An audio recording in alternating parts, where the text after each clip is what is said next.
Good evening friends. আজকে বানালাম মাছের মাথা দিয়ে মুগ ডাল। এই রেসিপিটি বানানোর জন্য প্রথমে কড়াইকে উনানে বসিয়ে 1 কাপ মুগ ডাল দিয়ে একটু ভেজে তুলে নিলাম।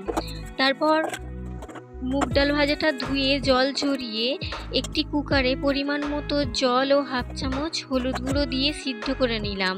তারপর কড়াইতে পরিমাণ মতো সরিষার তেল দিয়ে মাছের মাথাটিকে আমি কেটে ধুয়ে পিস করে নিয়েছিলাম, তার মধ্যে নুন ও হলুদ মাখিয়ে ভেজে লাল করে তুলে নিলাম।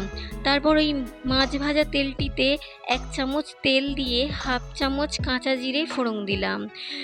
তারপর শুকনো লঙ্কা 2টো দিলাম, দিয়ে হাফ চামচ আদা বাটা, হাফ চামচ রসুন বাটা দিয়ে দিলাম। দিয়ে একটু নেড়ে একটি পেঁয়াজ আমি ছোট করে টুকরো করে নিয়েছিলাম সেটিকে দিয়ে দিলাম। দিয়ে একটু লাল করে ভেজে টমেটো কুচি করা দিয়ে দিলাম।